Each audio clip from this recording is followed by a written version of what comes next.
We are on the northernmost section of what is known as the E4 berm on the northern Chandelier Islands. This was historically part of the Chandelier Island chain that went from the east side of Louisiana up until the Mississippi, state of Mississippi barrier islands, which you may even be able to see. I guess if we're a little bit higher, you'd actually be able to see the state of Mississippi here behind us. And how did this berm get built?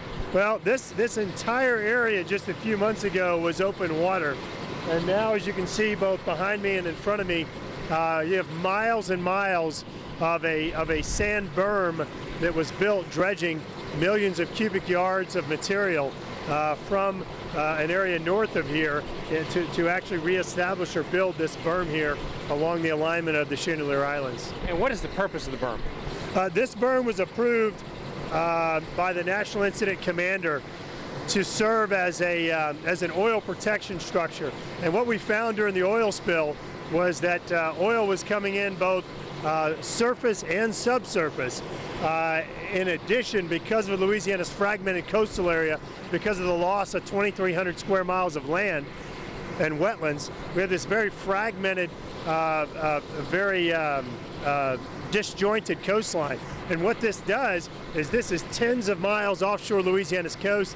It's a very smooth, straight line, and so it stops the oil out here and allows us to stop and pick up the oil miles and miles off of our fragmented, sensitive coastal area. How was this constructed? This was constructed by putting what is known as a cutter head dredge a few miles north of where we are now. That dredge has a very long pipeline. You can actually see the pipeline coming in here, and it is pumping hundreds of thousands of cubic yards of material every week into this area. And then you have bulldozers and other heavy equipment that are shaping it into this berm structure. Ultimately, it'll be about 6 feet above sea level. And how long will the actual construction take, and what will you have when it's over? Well, we built miles and miles so far. In fact, in total between the east and west side of the river, we're looking at, we're approaching about 10 miles of berm that's been built so far. This section right here, we're continuing to revise I guess dimensions of it as a result of different regulatory changes and adaptive management strategies from some of the observations we've seen out here. But this one will probably be under construction through the end of this month. How long will the berms be able to stay in place? You know, much of that depends upon two things. Number one is what kind of storm conditions we see over the next several months. And number two is any opportunity we have to come out here and improve the resiliency by doing vegetation, by perhaps doing fabrics and other things to improve the resiliency of these structures. But it's important to keep in mind, these were designed to stop oil. They weren't designed to be a resilient barrier island. But again, we're looking at ways to perhaps achieve both goals by improving the resiliency and improving their ability to stop oil. How has it worked? How much oil has it been able to stop? On both the east and west side, we don't have a total figure, but we know that it's been into the hundreds or maybe even thousands of barrels of oil that's been stopped by these berms. As a matter of fact, we have not even done any of the core sampling or digging down below the surface, wherein other islands, for example, Grand Isle, we've seen a layer of oil beneath the surface, and so we have not been able to do those types of sampling yet. But so far, again, hundreds and maybe even thousands of barrels of oil have been stopped by the berms in total. This is oil or tar balls that we found just on the landward side of the berm here. We've seen in every trip out here that this landward side of the berm has been coated. In many cases on the seaward side as well, we found tar balls scattered. But just walking just 100 yards or so down, found a patch of tar balls out there. You know, and here we are in a situation where you know, the well has been, you know, quote, capped since the middle of July. So, you know, months away, and continuing to find oil that is freshly coating some of the areas on the sand berm, in addition to what we now know the subsurface benefits of this berm in terms of stopping the submerged oil as well. This is quite an engineering feat. This is unprecedented. we went from just someone's idea to actual construction in about 5 weeks.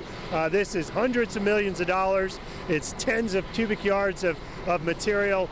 This is pretty much the entire U.S. dredging fleet has been involved in trying to construct this, in addition to the Corps of Engineers tapping out the rest of the domestic dredging fleet for navigation projects. So one of the largest dredging projects in the nation. What goes through your mind as you take a look at the operation here? Well, it's pretty amazing, because just seeing a few months ago, I mean, this was literally open water. Decades ago, of course, this was a barrier island.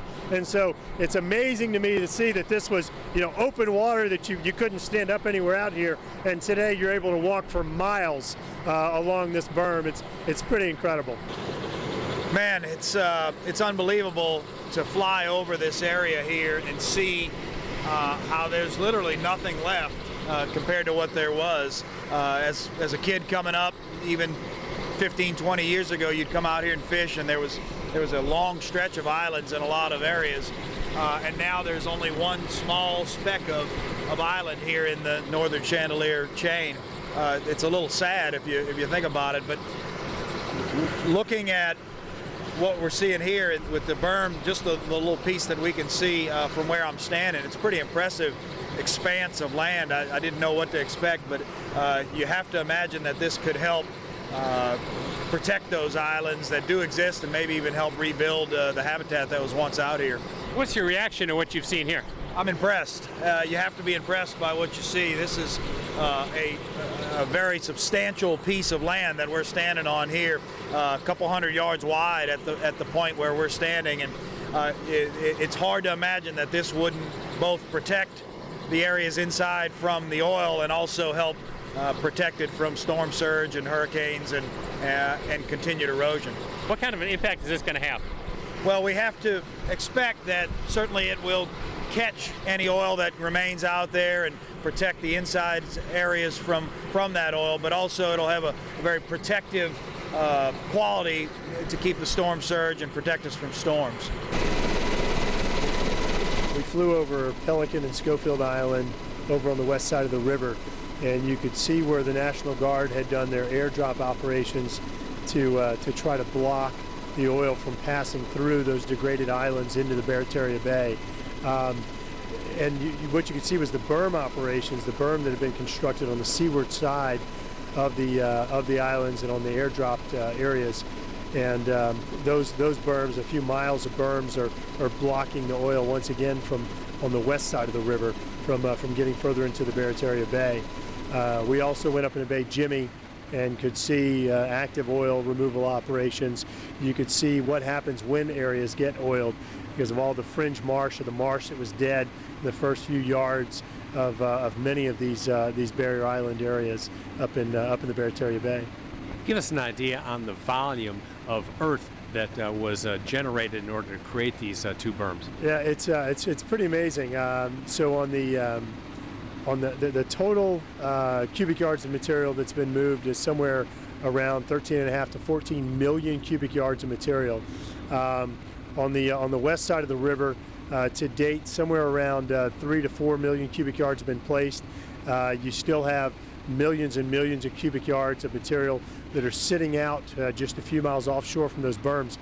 And what that is that's about, to date, there's been about 9 million cubic yards of material that's been basically taken from the Mississippi River, where the Corps of Engineers has done dredging operations and dropped the material. They picked that back up and driven it out to the Gulf of Mexico, dropped it out, and they just have a big rehandling area in the Gulf of Mexico. And so that rehandling area now has enough material to build almost 6 miles of berm. And so that 6 miles of berm, or that 6 miles of material is being cut and pumped up onto the berms up on the west side of the river now.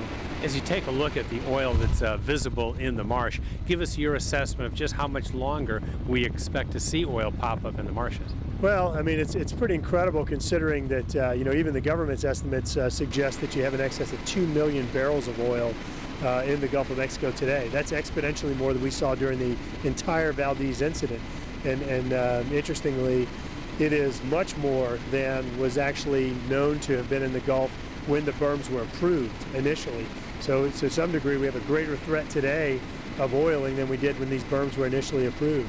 So, you know, that's one of the challenges we're facing right now, is there's such a high degree of uncertainty. We know that there's an extraordinary amount of oil that's unaccounted for right now. The threat is just unknown at this point.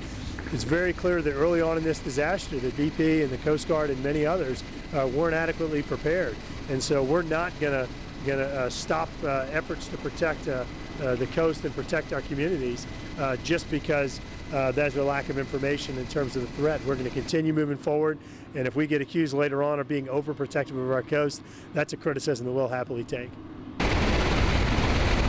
What's important to keep in mind is that restoring coastal Louisiana is going to be an extraordinary challenge. There's no doubt about it. However, it is possible to move very quickly and put into place a very aggressive adaptive management strategy, work with engineers and scientists to make sure that you're changing as you observe different conditions and learn more about your project, to improve the efficiency, to address sensitivities to the ecosystem. But this is doable. I mean, this was open water and we now have land. And so it shows you how easy it can be to restore our barrier island if we just get to work.